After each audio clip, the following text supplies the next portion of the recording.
Freedom of expression is also not absolute, and the state can restrict it when the restrictions must be necessary and proportionate to the sought aim. The measure must be necessary for our democratic society and be the least restrictive means of achieving a legitimate aim.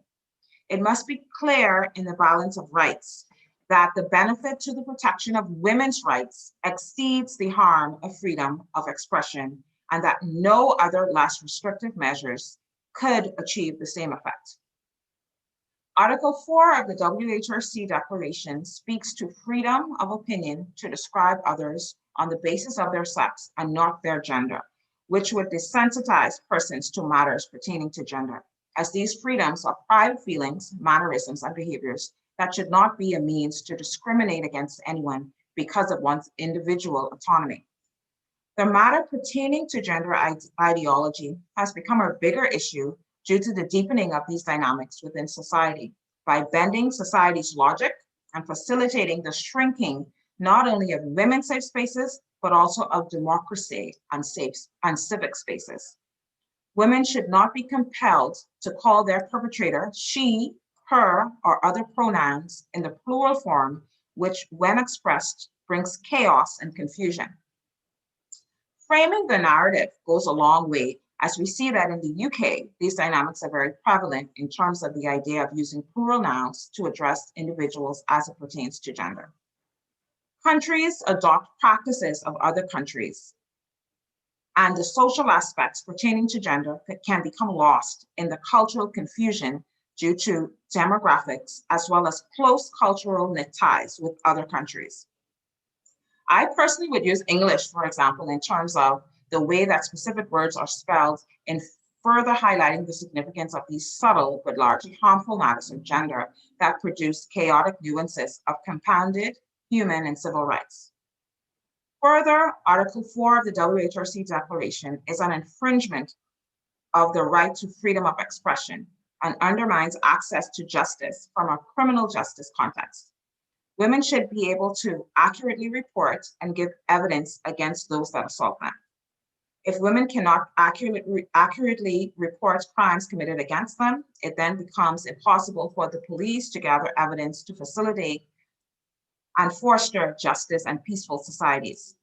It further becomes impossible to collect data to develop programs that protect women and reduce or eliminate violence against them. The police and the courts should not force women to describe their attackers according to their claimed gender identity rather than their sex. Although the right to freely express one's gender identity is a part of this article, in particular, this specific issue becomes a matter of whose rights is more important. And in that sense, a perpetrator also has rights. However, it is offensive and very discriminatory and unconstitutional to have such matters become the norm, as it undermines justice and sets a precedent that weakens the rule of law and incites civil unrest. Police officers are then writing reports relative to every person's presumed perspective of how they see it versus what is reality. It is then difficult to maintain peace and have access to justice. Currently, there has been a universal decline in terms of access to justice and peaceful societies due to decline in the rule of law and in democratic processes. And so this directly impacts the fundamental social structures of women for policy and program development at the regional, sub-regional, and country level, not only in the Bahamas, but universally, especially pertaining to gender equity put in place for countries, particularly the Caribbean, as the indicators for the region are based on gender-based violence and its elimination and not violence against women specifically. This undermines women in parliamentary leadership and allows for the inclusion of men who identify as women. This further allows bad policies to be established without the focus on any particular sex. This can go both ways, and thus is a threat to women's safe spaces when those spaces become gender neutral, which cause accelerated aggression and violence for women. Gender ideology leaves very few women's organizations that promote women's rights and violence against women, specifically without a gender lens, as gender does not specifically apply to women and girls, and most organizations draw from gender equality networks. This is specifically relative to the data available and has major impacts pertaining to gender ideology due to the narrative that is undefined. Thank you.